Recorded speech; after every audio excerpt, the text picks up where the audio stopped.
Pasangan ini adalah pasangan yang membuat iri banyak rekan dan teman.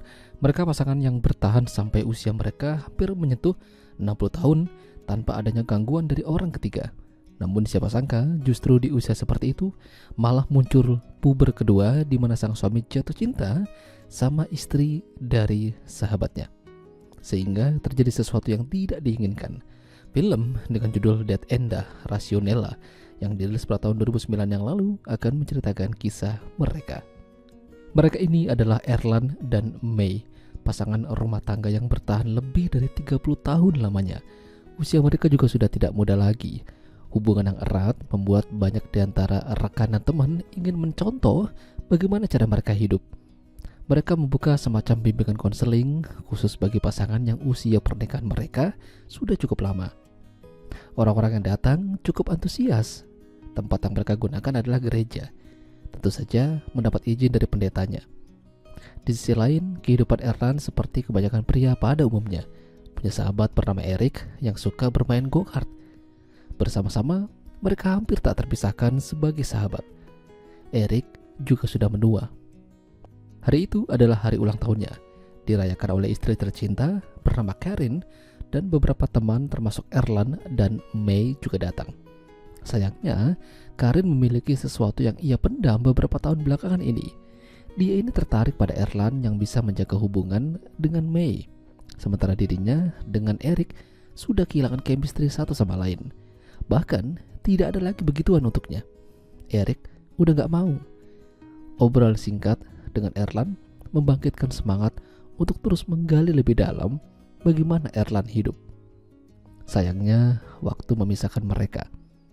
Karin kini lebih sering datang melihat Erland dan May ceramah. Dia juga memberikan pertanyaan bagaimana caranya bertahan pada pasangan yang sudah kehilangan chemistry. Pertanyaan itu sontak membuat Erland sedikit kebingungan. Hingga suatu hari mereka bertemu di parkiran supermarket. Awalnya hanya berbincang-bincang biasa, namun endingnya mereka begituan dengan singkat di mobil. Sejak itu mereka merasa kalau ini harus lebih lama dan lebih intens. Ya, mereka mulai sering bertemu begituan bahkan di dalam gereja.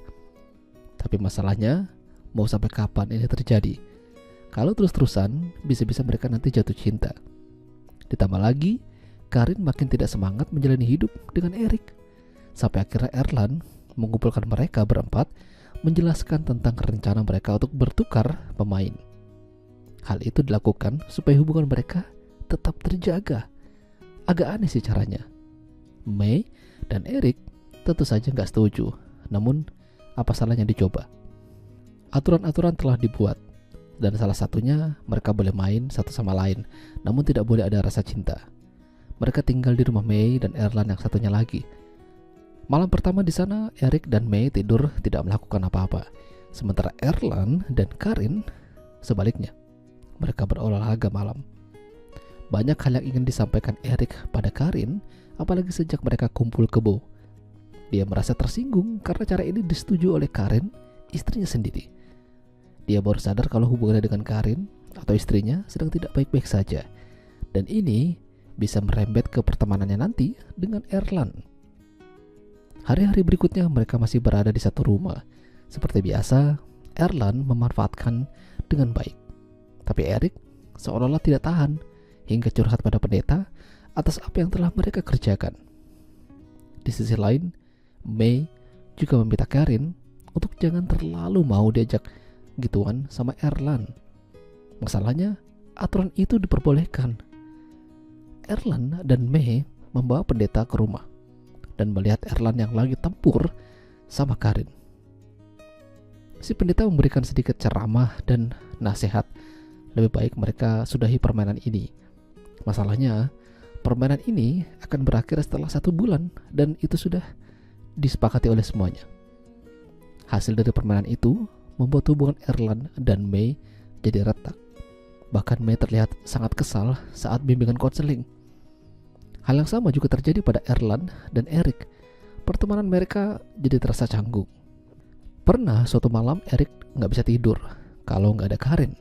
Jadi dia gabung bersama Erland dan Karin meski hanya menjadi penonton. Gimana rasanya? Pasti sakit banget itu. Erik makin gak tahan. Dia berbicara pada Erland akan mengakhiri hidupnya daripada melihat Karin bersama Erland. Erik mengambil kartu pas untuk masuk ke dalam tempat di mana mereka bekerja. Erik ingin mengakhiri hidupnya dengan merebahan di mesin pemotong. Erland dan Karin buru-buru datang ke sana, merasa kalau mereka terlambat. Namun, Erik masih hidup dan mengurungkan niatnya.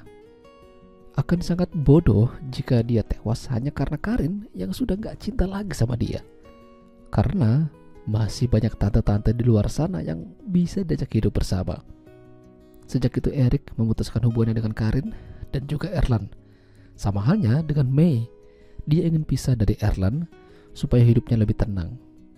Erik bersantai naik perahu dengan wajah gembira, sementara May kembali ke passion lamanya menjadi pianis sebagai guru musik.